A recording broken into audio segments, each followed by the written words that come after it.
The honor, the heritage, the tradition of excellence. The home for Benedictine Cadets football is WatchBCSports.com. All the games, play-by-play, and in-depth analysis. Home of the Danny Britt Show. Be a part of the action as your Benedictine Cadets take the field in their quest for yet another championship.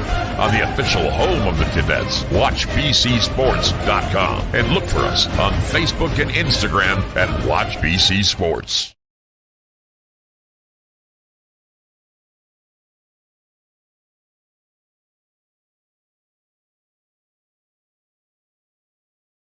On Waters, just off the intersection of Waters and Eisenhower, here with the head coach of the Benedictine Cadets, Danny Britt, off maybe a more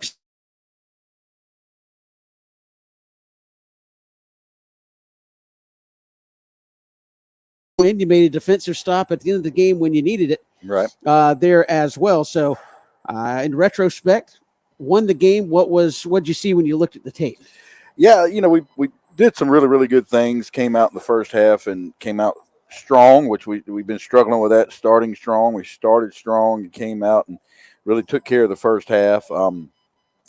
Hit a lull a little bit in the third quarter and just gave up some big plays there. And then, of course, they get the momentum and then they get an onside kick and then we're in a battle. Definitely got to correct some things in the secondary, and they have to be corrected, and we are working on that. And but found a way to win at the end, and very proud of that. Coach, you look at your football team to get off to the hot start immediately right out of the gate, kickoff return, and it sets up a very short drive. I mean, offensively, I think we talked about it for a couple of weeks, getting off to a slow start offensively. Offensively, you guys were kind of clicking on all cylinders right out of the gate. We were, and did a really good job most of the night. Again, hit that lull in the third quarter, but I thought offensively we did good. We were running the ball, then throwing the ball. LaDon made some really good plays, had a big game, which we were waiting on him to kind of explode. So I thought the guys did a good job, and there's a lot of different tales that, that you look at. We had 34 hit men.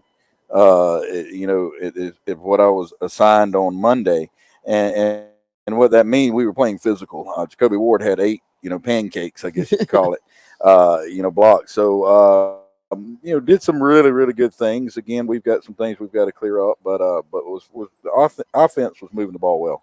It seemed like first half, as you said, offense moved well. Second half, was that, you're up, I think 31-7. Was that just conservative, or what kind of happened with the offense, you think? We didn't necessarily go conservative. We didn't really change anything. I think it was just didn't make some plays, maybe a little, lack of urgency. We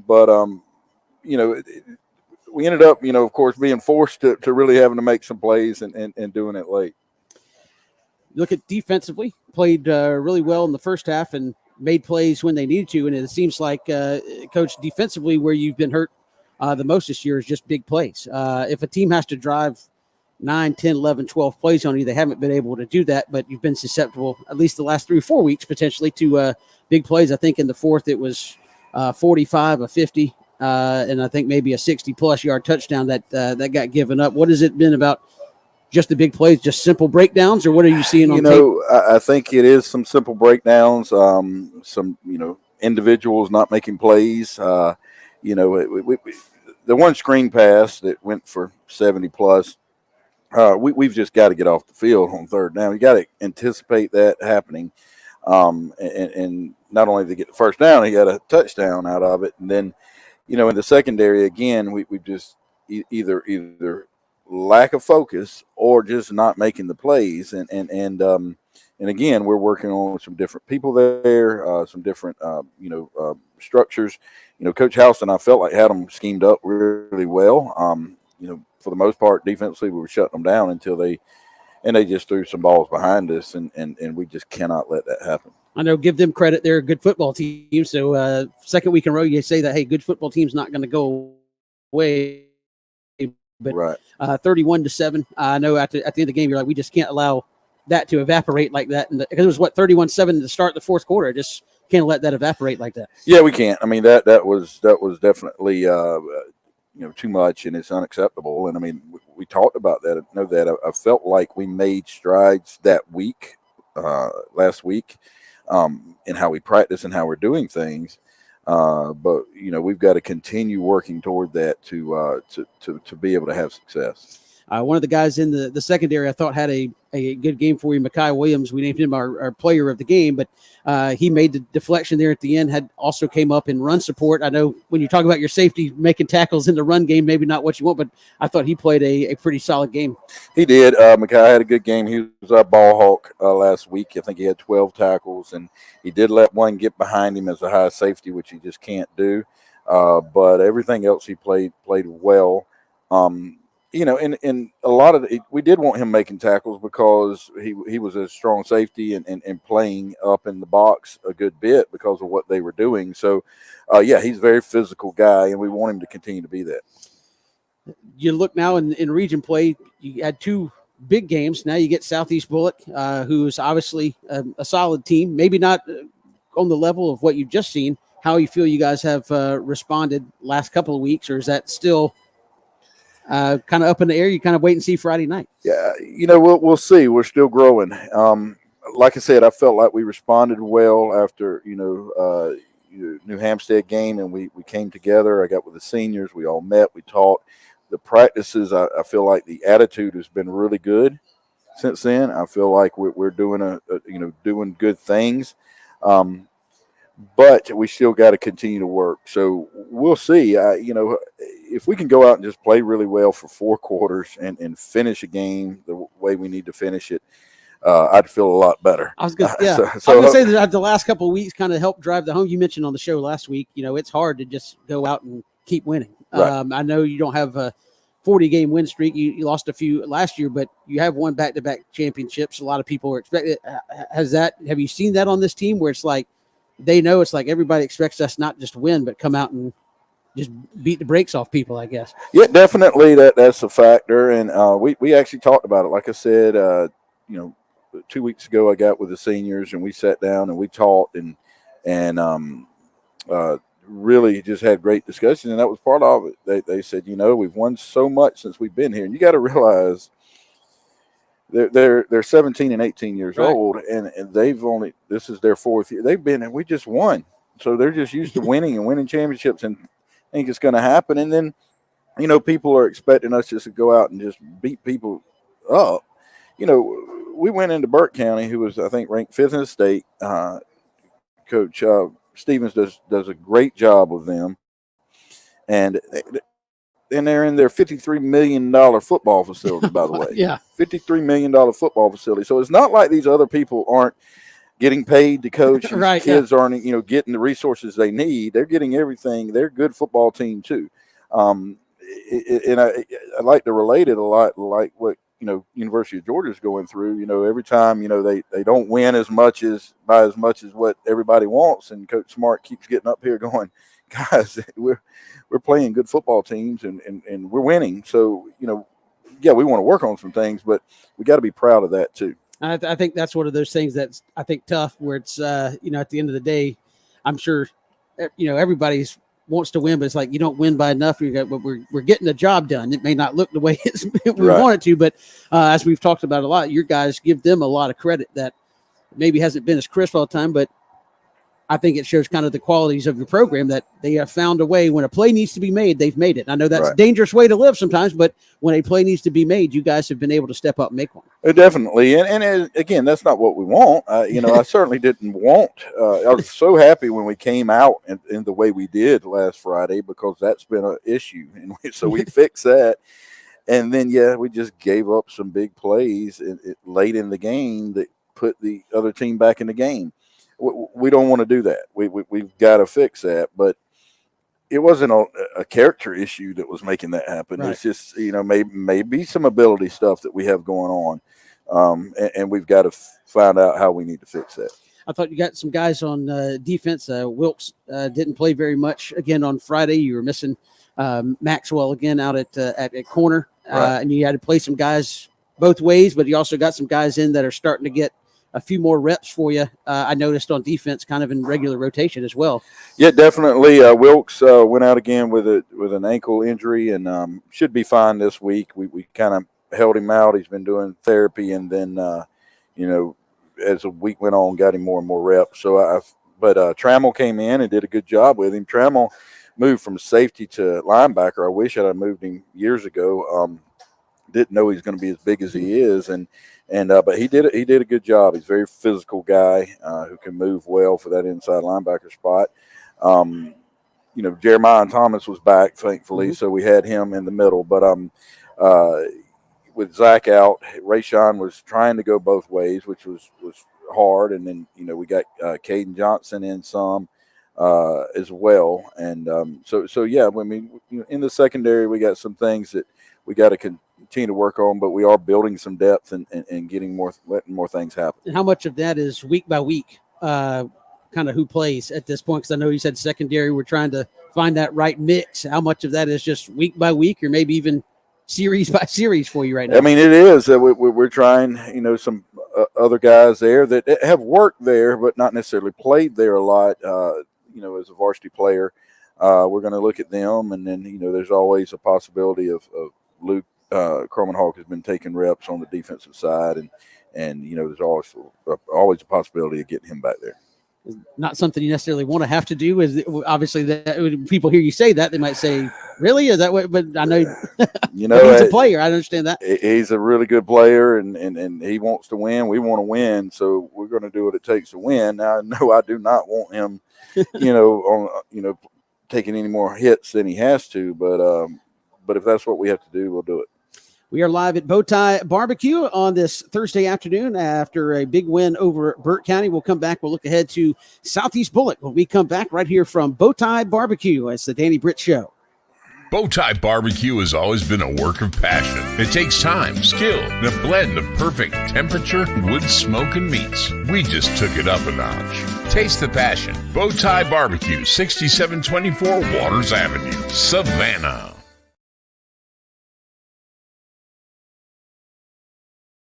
On this Thursday afternoon, Kevin Thomas and Danny Britt, and getting ready to look at Southeast Bullock. And before we do that, scouting report brought to you by. The scouting report is brought to you by, as always, Abel's Iron On and More. And I bet most of you have some financial questions you would like to ask someone. Abel's Iron On and More and Associates will help you. They don't sell any product, so there won't be any sales pitch. Contact them and get the answers you need. And again, you go again on the road, Southeast Bullock this week. What have you seen from Southeast Bullock on the tape, and what are you guys going to encounter there? Yeah, well, so they run the split back veer, which I haven't coached. I can't remember coaching against the split back veer. I've coached against obviously the veer option, with Georgia Southern type look with wing T looking formations. But it's truly a split back veer, so we've got to deal with that, and that's a little unique. You better be disciplined and tackle to dive the quarterback in the pitch, and every time.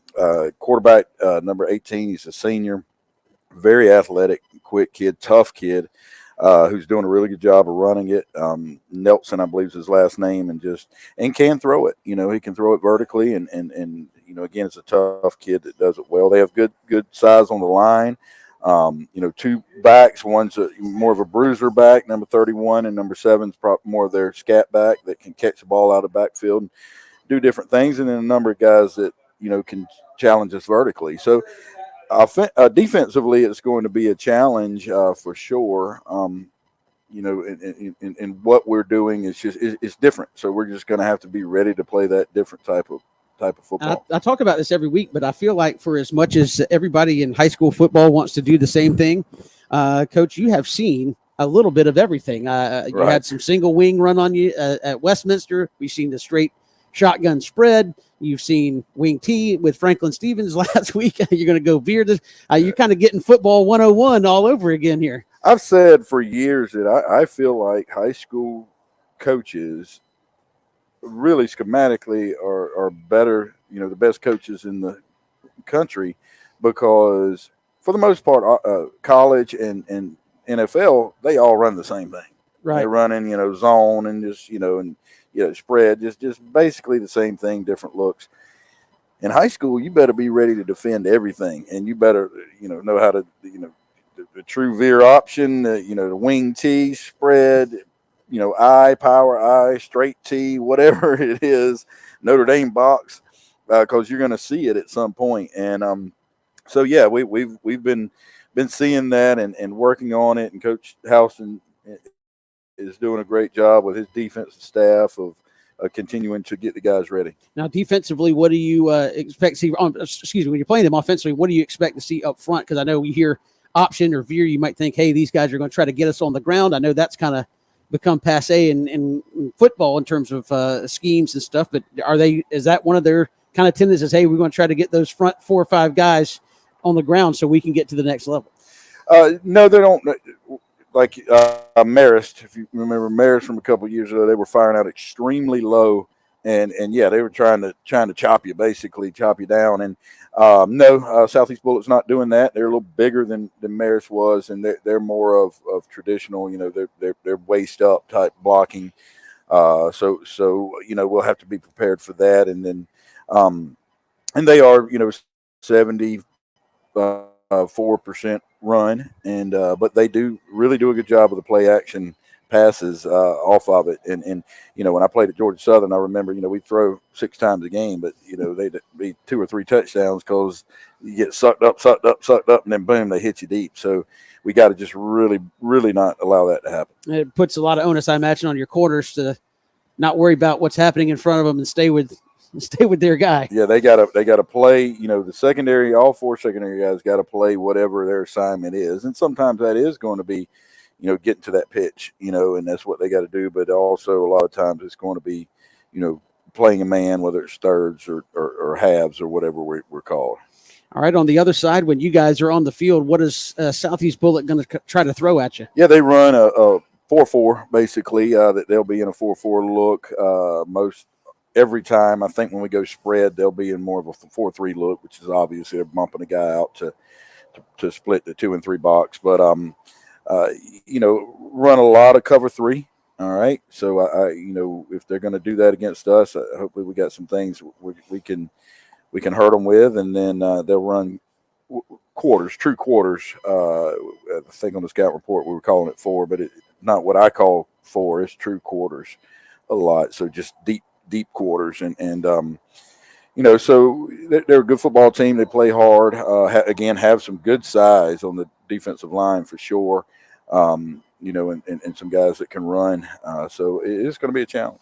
Defensively, are you seeing a lot of different looks defensively? It seems like, as you said, they're running the kind of the same scheme. You've said, hey, we kind of run our defense no matter who we're playing. Do you see as much variety defensively at the high school level as you do offensively? You do, actually, yeah. Because we say that. I mean, we're going to run. With ours, we're going to be in a quote 3-4. That's what we base that off. We'll get in a 4-3. We'll get in a 5-2.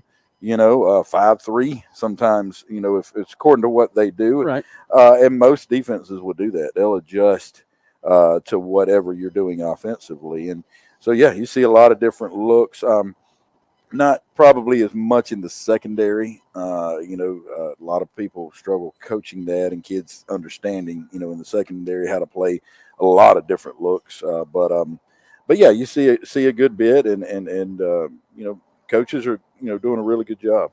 I was going to say, just from a football coaching standpoint, not necessarily you guys in general, but when you see with the kind of the advent of spread and those kind of principles going around high school football, do you still see teams like at the end of the day, if you've got athletes, most teams still, despite all the film, and don't have 3 or 4 guys that could cover consistently all night long? Yeah, definitely. It's hard to hard to get that, and having that many guys that can make it happen makes it really difficult.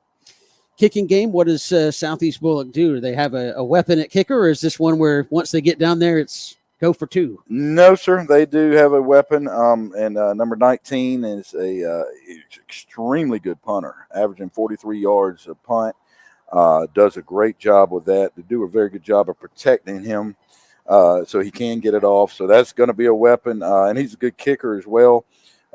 Kicks it deep. Hopefully we can get some returns. He's not as many touchbacks as maybe what we have with Ferguson, but is a very good kicker, and they tell they spend a lot of time with the kicking game. They do a very good job with it, so he can obviously kick extra points and field goals. So we always said we have to win the kicking game again this week. Is going to be a challenge to do that. I thought Connor last week did a good job for you in the punt game when the offense was kind of struggling a little bit. He was still able to get off some nice kicks, and I think you had said he was averaging over 40 yards a punt himself. Yes, he is. And Connor was our special teams Superman, as we call it, because he had, I think, 6 out of 7 touchbacks, or maybe 6 out of 8. I can't remember.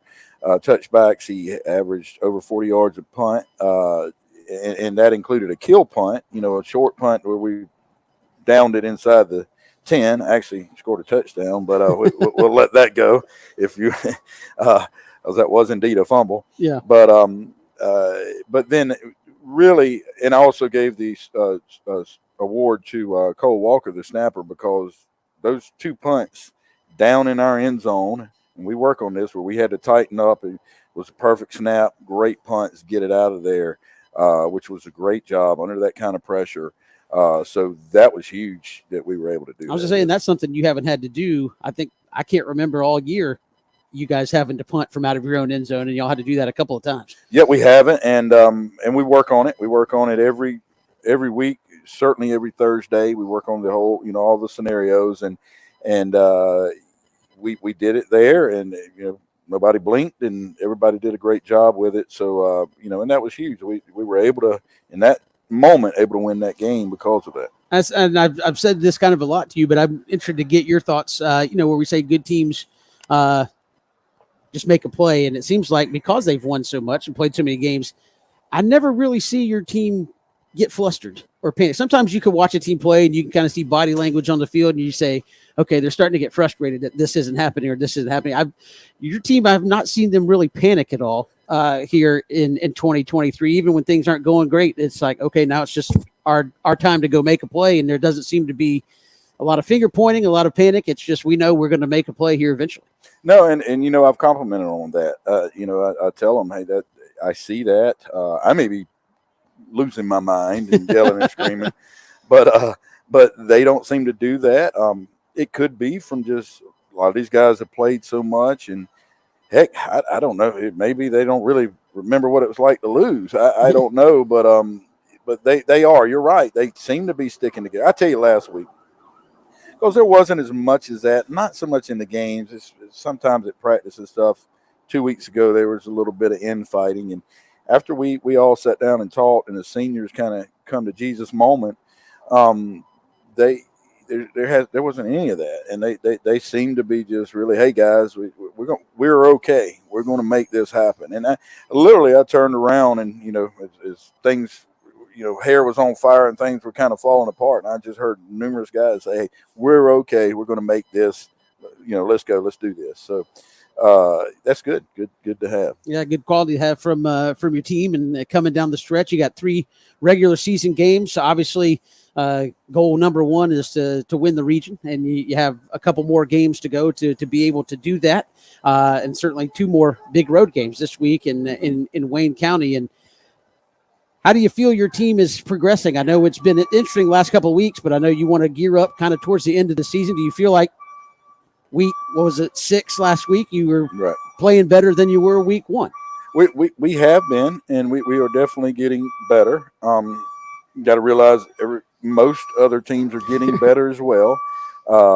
We knew this was a very good region that we were playing in, and I think at one time 4 of us were ranked in the top 10 in the state and from one region. So so we are getting better. We've got to find again those areas that need working on and make sure we get it fixed, and we're continuously focused on making that happen. And again, I think you mentioned last week you had that meeting, say, hey, we have fun. Do you feel like your kids are having fun here going through this when maybe outside influence, you say, hey, you guys were up big last week, what happened? Do you feel like they're still starting to embrace that tenet? Yeah, I think so. We've had fun. Practices have been really good. I mean, I've enjoyed practice, ever since, again, we came together as seniors and we talked about it. I've enjoyed being at practice. Practices are actually a little bit shorter because we're getting things right. We're not having to just it's not like pulling teeth, out there. They're excited and they're wanting to get it done. So yeah, I think so. And one, some of those issues continue to linger. You can't just fix it. Everything's just automatic. So I think that was part of an issue maybe last week, but also, it's just part of it. You have to continue to fight. And I feel like we are getting better, and that's the goal. That's my thing, and I think I said it last week. That's going to be how I'm focused. I'm not worried about winning the region. I'm not worried about what we're going to do in state. I'm not worried about anything past that. I'm worried about Southeast Bullock, what they do, but primarily what we do. And if we're doing things right and we're practicing hard and we're doing the things we're supposed to do, then I've got to be okay with it. It's the Danny Britt Show coming to you from BowTie Barbecue as BC gets ready for Southeast Bullock coming up on Friday night. Just a couple minutes left here with you, Coach. Just wanted to get your thoughts in general, not necessarily as it relates to BC, but as a coach, GHSA said you can do NIL stuff. We've seen it, what happens at the college level, kind of this or that.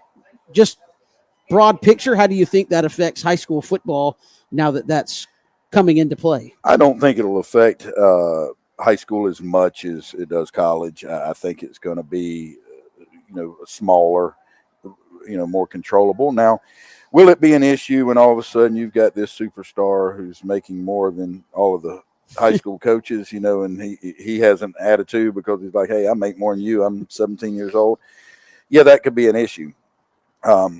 But for the most part, I don't think that's going to be a thing. Hey, kids can go make some money. That's really good. And we're just going to have to control it. What I understand is, it can be done. It can't be given for, okay, you had, 200 yards rushing. Now Right. You get this. It has to just be, hey, we want this person to do something for us or advertise for us or whatever. The other thing is we have to document it. In other words, I can't make it happen. I can't, instigate it, but they have to come tell me. Say, Right. Coach, I'm doing an NIL with whomever, whatever business. We have to document it and get that to Georgia High School. So my thought on it is, hey, it's here. We're doing it. So what do I want to do? I want to do it better than everybody else.